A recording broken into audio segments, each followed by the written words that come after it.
Olá, hoje nós vamos ler e comentar o capítulo 1 do livro Jesus no Lar, intitulado O Culto Cristão no Lar. Povoara-se o firmamento de estrelas dentro da noite prateada de luar, quando o Senhor, instalado provisoriamente em casa de Pedro, tomou os sagrados escritos e, como se quisesse imprimir novo rumo à conversação que se fizera improdutiva e menos edificante, falou com bondade. Simão, que faz o pescador quando se dirige para o mercado com os frutos de cada dia? O apóstolo pensou alguns momentos e respondeu, hesitante: Mestre, naturalmente escolhemos os peixes melhores.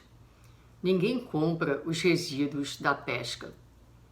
Jesus sorriu e perguntou de novo: E o oleiro? Que faz para atender à tarefa a que se propõe?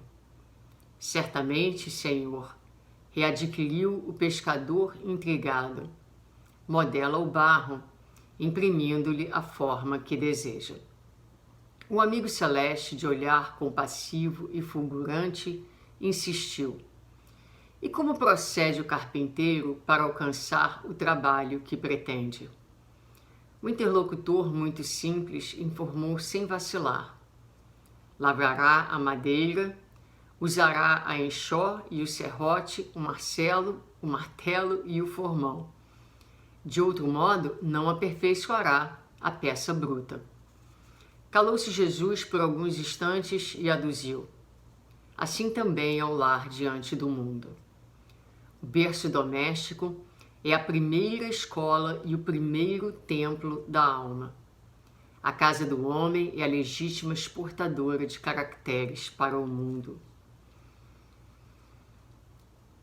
Se o negociante seleciona a mercadoria, se o marceneiro não consegue fazer um barco sem afeiçoar a madeira aos seus propósitos, como esperar uma comunidade segura e tranquila, sem que o lar se aperfeiçoe?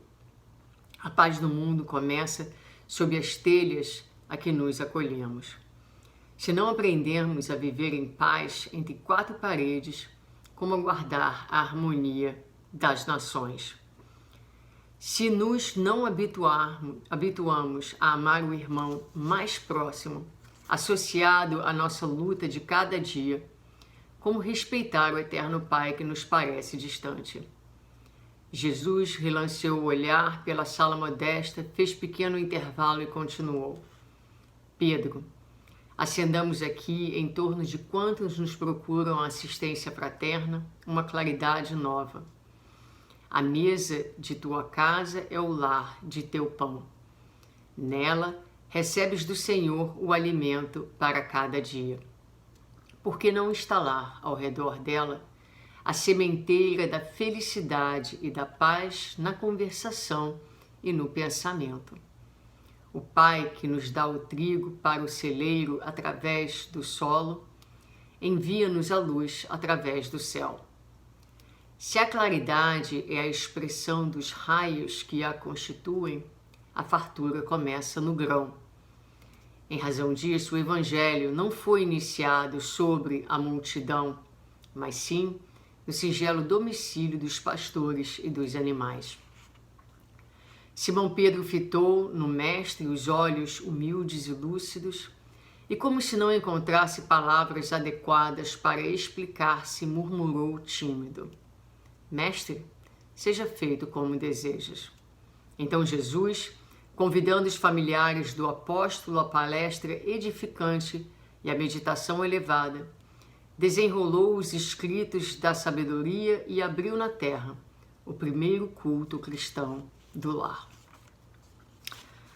Essa primeira lição, do livro Jesus no Lar, Jesus percebe a conversa que ia se perdendo, uma conversa menos edificante, e aproveita então aquela circunstância para inquirir a Simão Pedro sobre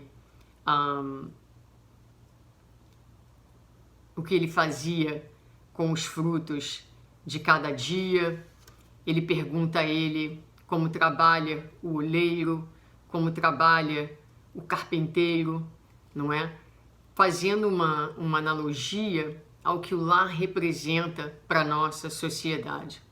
Então, o oleiro, ele vai trabalhar o barro, ele vai imprimir ao barro a forma que deseja.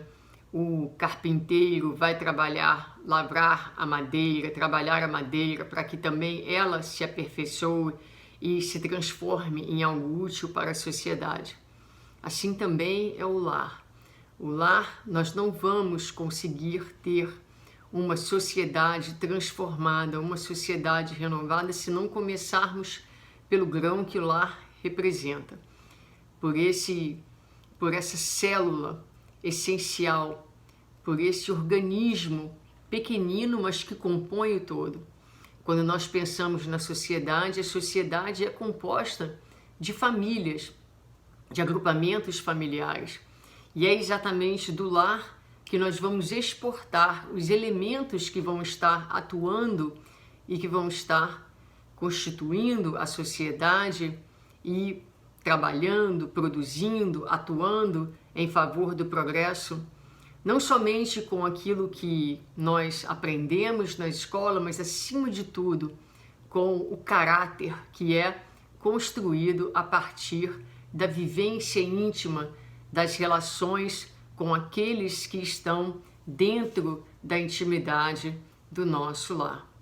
Então, Jesus lembra a Pedro que é dado a ele, não é o pão que alimenta todos os dias, mas que seria então necessário que ele trouxesse, se aproveitasse da luz que o céu envia e edificasse ali na sua casa, junto àqueles que o buscavam, um espaço, um tempo para a conversação edificante, para a meditação, para a oração.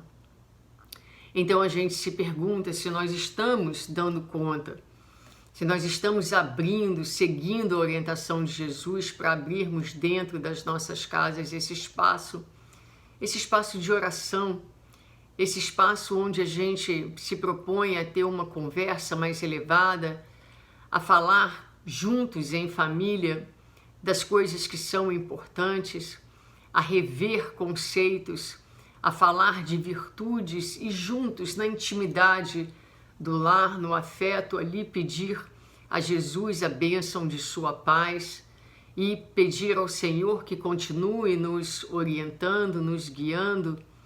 É muito importante que estabeleçamos dentro de nossas casas esse espaço, esse momento.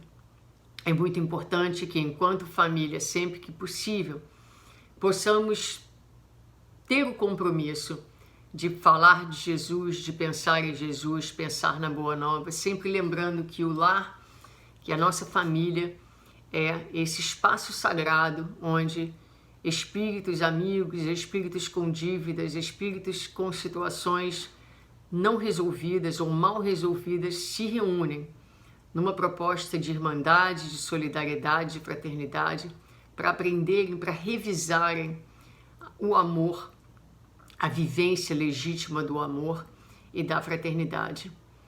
É muito importante que nesse momento de crise, onde nós estamos confinados, muitos em nossas casas ou com as nossas vidas muito limitadas e muito restritas, muitas vezes as relações têm se tornado mais difíceis, mais desafiadoras, porque nós andávamos muito distraídos das coisas essenciais. E hoje a vida nos pede que atendamos ao essencial. E o essencial, meus amigos, são esses que estão do nosso lado, precisando do nosso amor, da nossa paciência, como nós dissemos no episódio anterior. São eles que são os primeiros beneficiários do evangelho que a gente estuda, que a gente prega. Se nós não conseguirmos, junto desses que são os nossos amados, viver o evangelho de Jesus, nós estamos diante de um problema, de um grande desafio, porque como o Espírito Neio Lúcio aqui coloca para nós, não é? O lar é a célula que precisa, onde precisamos trabalhar para a paz, para que essa paz saia de dentro de casa e se estenda então mundo afora.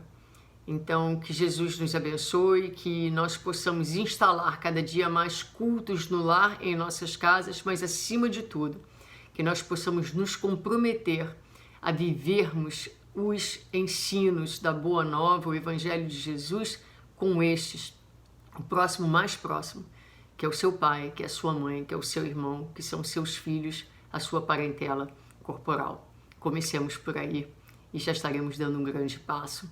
Que Deus nos abençoe e nos inspire a todos. Muita paz.